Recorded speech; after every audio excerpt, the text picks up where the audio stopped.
მოგესალმებით. დღეს ჩვენ გვექნება მსუბუქი და სასარგებლო პრაქტიკა. პრაქტიკა დედასთან ურთიერთობაზე. ჩვენთვის ყველასთვის მნიშვნელოვანია მივიღოთ ზრუნვა, მხარდაჭერა, გრძნობდეთ შინაგან სიმშვიდეს, ვიყოთ უსაფრთხოდ და ძალიან ძნელია მიაღწიო იყოს სიმსუბუქეში, როცა შინაგანად დუხს წყენები, შიშები, დანაშაულის გრძნობა, აგრესია, განცდები. ყოველი მეორე განიცდის ამ გრძნობებს თავისი მშობლების მიმართ, დედასთან. რატომ ხდება ასე და როგორ შეიძლება შევცვალოთ? ამ პატარა პრაქტიკაში მე მიგიყვანთ ახალ ურთიერთობამდე დედასთან. ჩვენ დავიწყებთ მენტალურ და ენერგეტიკულ დონეზე და ისინი თანდათან დაიწყებენ მოსვლას რეალურ ცხოვრებაში. ჩვენ არ შეგვიძლია შევცვალოთ მშობლების აქციელი, დედის დამოკიდებულება ცხოვრებისადმი, შევაგნებინოთ მას რამე, თუ მას თვითონ არ მოუნდება რაღაცის შეცვლა თავის ცხოვრებაში. მივიღოთ ახლა ფაქტად, რომ ჩვენ ვართ ფიზიკური არსებები და ასევე ჩვენში არის ენერგეტიკული არსი, რომელიც იზიდავს მოვლენებს, ადამიანებს, წარმოქმნის ფიქრებს, გრძნობებს. ამ ეტაპზე საკმარისია დავიწყოთ შეცვლა ურთიერთობის სინამდვილესთან.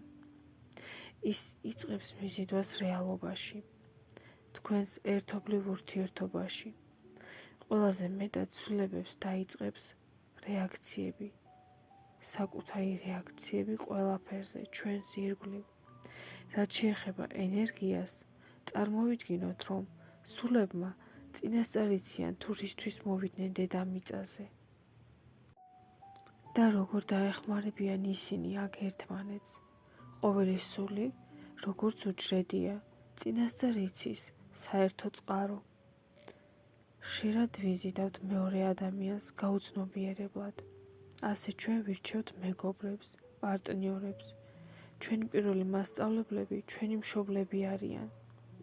ბევრი ხედავს ამას და ხვდება, რომ ჩვენ აქ იმისთვის ვართ, რომ ერთმანეთს ვასწავლოთ. ოღონდ ჩვენ მშობლებს არ ახსოვთ ახლა ეს და მოქმედებენ ისე, როგორც მათ ასწავლეს, როგორც მათთან ურთიერთობდნენ ოჯახში.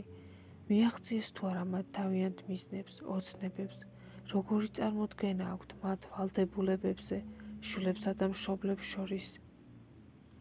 ზუსტად იგივეს გადმოგცემენ ჩვენც. მათი გაცნობიერებული საქციელები და სიტყვები იწერება ჩვენს პროგრამებში, რითაც ვცხოვრობთ ჩვენც, სანამ არ ავირჩევთ სინამდვილეში ჩვენ როგორ გვინდა და მაშინ, როცა ჩვენ ამ პროგრამიდან გადავინაცვლებთ, მოდის დანაშაულის გრძნობა. პირველი, რასაც უნდა მივხვდეთ სიღრმისეულად, გავარკვიოთ ურთიერთობა დედასთან. ის მოქმედებს ისე, როგორც იცის. ის იძლევა მაქსიმუმს სიყვარულისას, რამდენიც შეუძლია. ის გზრდიდა ისე, როგორც იცოდა, როგორც მას ასწავლეს და ჩვენ არაფრის გაკეთება არ შეგვიძლია ახლა იმასთან დაკავშირებით, რაც იყო. ის ცხოვრობს მხოლოდ ჩვენს თავში, როგორც ცარიელი ფიქრი. მას აქვს დიდი ძალა და შეუძლია მოიზიდოს შესაბამისი სცენარები, თუნდაც ყოველ დღეს. ეს ხდება გრძნობების დონეზე, მაგრამ ეს უკვე აღარ არის და ის თუ როგორ იქცევიან ახლა მშობლები, აზრი არ აქვს შეცვალო ფიზიკურ რეალობაში, თუ არ არის თბილი ურთიერთობები, როცა მშობლები უკვე გვისმენენ ჩვენ. და თუ ისინი გვაძლევენ ნებას საკუთარი თავის დამუშავების, მაშინ ვღებულობთ იდეალურ სურათს პიროვნების, სულის. ის თუ ვიცით და სწორად გამოვიყენებთ, დავინახავთ სიღრმეს ორი ნათელი სულის, რომლებიც მათ მოილაპარაკეს, გაენათებინათ ერთმანეთისთვის, სად არის საჭირო გახსნა. თუ დედა არ ღვევს შენს პირად სივრცეს, ზრდასრულ ასაკში, გითითებს რა ჩაიცვა, სად რა იყიდო. და ასე შემდეგ გვითითებს რაღაცეებზე. ეს ზარია იმის, რომ უფრო სეპარირდე და მოიფიქრო ისეთი ფრაზა, რომ მივიდეს დედამდე, რომ თქვენ თვითონ გინდათ იყოთ დიდი გოგო, დიდი ბიჭი და ითამაშოთ ეს თამაში დამოუკიდებლად, თუნდაც არასწორად, შეცდომებით, მაგრამ მიიღოთ საკუთარი ინდივიდუალური გამოცდილება. თუმცა თქვენ ყოველთვის სიამოვნებით სთხოვთ მას დახმარებას, თუ დაგჭირდებათ. მადლობა გადაუხადეთ სურდუუნისთვის და აშკარად და ზრდილობიანად მიუთითეთ, რომ თქვენი ცხოვრება გინდათ, რომ თქვენ თვითონ გადაწყვიტოთ. ეს თქვენი ცხოვრებაა, მაგრამ რასაც თქვენ გრძნობთ ამ სამუშაოს დასაწყისში, ეს არის დანაშაულის გრძნობა. ეს არავითარ შემთხვევაში არ უნდა დაუშვათ. გაიგოთ უნდა, რომ თქვენი დედაც ახლა გადის გაკვეთილს, რომ მიიღოს ეს და მთავარია ისწავლოს, არ გაიბუტოს, არ ჩაიკეტოს საკუთარ თავში. ყოველ შემთხვევაში ჯობია იშვიათად ნახოთ ერთმანეთი, თუ თქვენ დაძაბული ურთიერთობა გაქვთ, მაგრამ შეინარჩუნოთ სიყვარული მოშორებით, ვიდრე აიტანოთ კონფლიქტები. რამდენადაც უფრო წახვალთ სიყვარულში და სინათლეში, სულიერ განვითარებაში, მით უფრო მეტი გექნებათ კონტრასტი თქვენს მსოფლმხედველობასთან. ეს უნდა გავიგოთ, ამიტომ ზოგიერთები წყვეტენ ხშირ და ახლო ურთიერთობებს მშობლებთან. ისინი იღებენ ამ გადაწყვეტილებას გაცნობიერებულად და ეს ყველასთვის სასარგებლოა. არაფერი ცუდი არ არის თქვენ გადაწყვეტილებაში, არ დაიდანაშაულოთ თავი.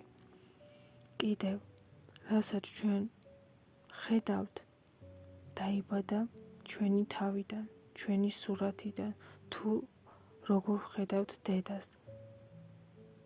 გამოთქმა იმისა, თუ როგორ ხართ ნაწყენი, გაბრაზებული, აძლევთ ენერგიას იმ მოვლენებს და ისევ თავიდან შეიგრძნობთ იმ გრძნობებს, ემოციებს, კონფლიქტებს. ჩვენ წინასწარ ვფიქრობთ რაღაცას დედაზე, როგორია ის, როგორ რეაგირებს, რას გეუბნებათ, რა რჩევას გაძლევთ და როგორ ინტერესდება. თუ არა თქვენი ცხოვრებით, გაძლევთ უფლებას თუ არა იყოთ დამოუკიდებელი. გავიმეორებ, ეს ხდება სურათის დონეზე, რომელსაც თქვენ ატარებთ თავში, ატრიალებთ მას, რომელსაც ანიჭებთ სიცხადეს და ავსებთ გრძნობებით. ის ყოველთვის იქნება ისეთი, როგორცაც თქვენ ხედავთ, ამიტომ ჩემს პრაქტიკაში მუშაობს კომპლექსური მიდგომა იმის გაცნობიერებიდან, პირველ მიზეზით, ვინ ვართ ჩვენ, ის რომ არ შეიძლება შევძრეთ სხვის თავში და შევცვალოთ სამყაროზე შეხედულება მისი და რწმუნებულებები, ასევე შევცვალოთ წარმოდგენები ურთიერთობებზე. ჯერ მენტალურ დონეზე პრაქტიკით, ამ პატარა პრაქტიკით ვიტყვი ფიქრების შეცვლით, თქვენ ცვლით გრძნობებს ნებისმიერი ადამიანისას თქვენს მიმართ. ახლა ცოტა ხნით დახუჭეთ თვალები. წარმოიდგინეთ, რომ ახლა თქვენთან სტუმრად მოდის დედა. შეხედეთ, როგორ აცვია მას, შეხედეთ მას სახეზე, ხელებზე, დგომაზე, როგორ გრძნობს თავს დედა ახლა. დაინახეთ ის კარგ ხასიათზე, ძალიან კეთილ და თბილ დამოკიდებულებაში თქვენდამი. საკმარისი გქონდა მას სიყვარული, მოახერხა რეალიზება ცხოვრებაში.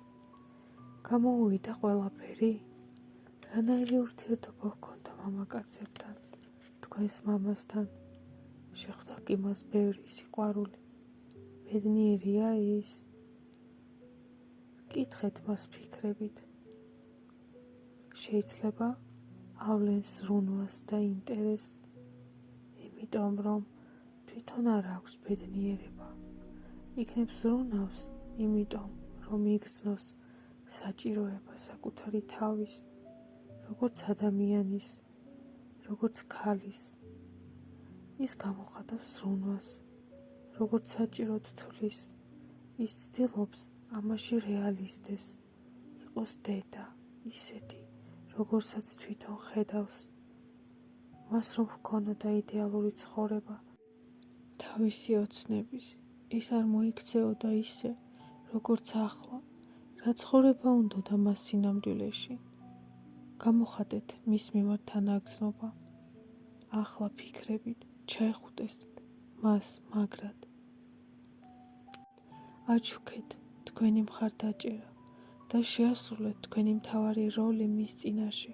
უბრალოდ იყავით ბავშვი, უბრალოდ იყავით, უბრალოდ მოусმინეთ, უბრალოდ გაიხარეთ და მიიღეთ ის, თუ რისი მოცემა შეუძლია მას. ჩაეხუტეთ მას და არ გაუშვათ, სანამ არ იგრძნობთ ურთიერთკავშირს და გაგებას. მადლობას მისგან, სითბოს და სიყვარულს თქვენი გულიდან, მიუხედავად იმისა, რანაირი ურთიერთობა გქონდათ წარსულში, 1 წლის წინ, გუშინ. პირდაპირ ახლა თქვენ უნდა დაინახოთ და იგრძნოთ თქვენი იდეალური დღე. როგორი გინდათ, რომ ის იყოს, როგორ გინდათ, რომ ის მოიქცეს, რას ლაპარაკობს, როგორ იქცევა. იგრძენით სიხარული, რომ ყველაფერი გამოვიდა და მადლობა მოუხადეთ ამ დინებას. შესრულებულია, შესრულებულია, შესრულებულია. ახლა არის და დაიწყებს მოსვლას თქვენკენ. თუმცა თავიდან მოვა ის თუ, რას ფიქრობდით თქვენს ურთიერთობებზე ადრე, რაც უფრო ცხადი იქნება მადლიერების გრძნობა, თუნდაც თავიდან ძალით შექმნილი, რაც უფრო ცოცხალი და ცხადი გახდება, მით უფრო მალე შეცვლით ვიბრაციულად ურთიერთობას თქვენ შორის. გარდა ფიზიკურ დონეზე მოიფიქრეთ ფრაზა, რის შემდეგაც დედას მოუნდება, რომ გამოავლინოთ დამოუკიდებლობა და ნოიგრძნოთ დანაშაულის გრძნობას ამ სიტყვების გამო. ისაუბრეთ სიყვარულით და მთელი ზრდასრულობით.